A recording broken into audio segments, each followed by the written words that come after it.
চব্বিশের গণঅভ্যুত্থান ও অন্তর্বর্তী সরকারের প্রধান উপদেষ্টা অধ্যাপক ডক্টর ইউনূসকে নেতিবাচকভাবে বিশ্বে তুলে ধরতে বিপুল অর্থের বিনিময়ে বড় ষড়যন্ত্র হচ্ছে বলে মন্তব্য করেছেন প্রধান উপদেষ্টার প্রেস সচিব শফিকুল আলম। তিনি বলেছেন, এ কাজে জড়িত রয়েছে ভারতের মিডিয়াগুলো। আজ শনিবার জাতীয় প্রেস ক্লাবে দ্রোহের গ্রাফিতি ২৪-এর গণঅভ্যুত্থান প্রকাশনা উৎসবে তিনি এসব কথা বলেন। এ সময় দেশের চলমান পরিস্থিতিতে সবাইকে শান্ত থাকার আহ্বান জানিয়ে প্রেস সচিব বলেন, যে যেখানে আছেন সবাই শান্ত থাকুন। ভারতের মিডিয়া শেখ হাসিনার হয়ে কথা বলছে জানিয়ে প্রেস সচিব বলেন, কোনো গণতান্ত্রিক রাষ্ট্রের কাছ থেকে এমন আচরণ অপ্রত্যাশিত। এটি বাংলাদেশের সার্বভৌমত্বের উপর সরাসরি হস্তক্ষেপ।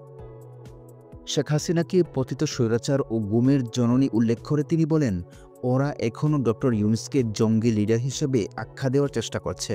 তারা বিশ্বকে বোঝাতে চাচ্ছে যে জুলাই আগস্টের ঘটনা গণ অভ্যুত্থান নয়, ছাত্র আন্দোলনের ইতিহাস উল্টে তারা নতুন একটা ন্যারেটিভ তৈরির চেষ্টায় আছে।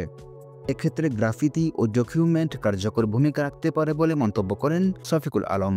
ফ্যাসিস্ট সরকার যাতে ফিরে আসতে না পারে সেজন্য সবাইকে ঐক্যবদ্ধ থাকার আহ্বান জানিয়ে শফিকুল আলম বলেন, স্বৈরাচার সরকার যাতে ফিরে আসতে না পারে সেদিকে সবাইকে সজাগ থাকতে হবে।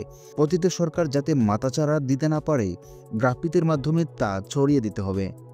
একই অনুষ্ঠানে বিএনপির সিনিয়র যুগ্ম মহাসচিব রিজভী আহমদ বলেন, ভারতের মিডিয়া শেখ হাসিনার হয়ে কথা বলছে। অন্তর্বর্তী সরকারকে আমরা ব্যর্থ হতে দিব না। এ সময় সমালোচনা করলেও তার দল সরকারকে সহযোগিতা করবে বলে আশ্বস্ত করেছেন বিএনপির এই সিনিয়র নেতা। আমরা কথা বলবো, কিন্তু তারপরেও ডক্টর ইউনূসকে আমরা ব্যর্থ হতে দেব না। যে উনি হলেন এই রক্তঝরা আন্দোলনের মধ্যে দিয়ে সরকার হয়েছে। হ্যাঁ, কনস্ট্রাকটিভ সমালোচনা যাতে হয়। আমরা যে সমালোচনা করছি, আবার পাশাপাশি দেখুন বসে একসাথে আমরা কথাও বলছি, মানে আপনার ডেমোক্রেটিক কালচারে তো এটাই হবে। ফয়সাল আহমদ, পেগাম নিউজ।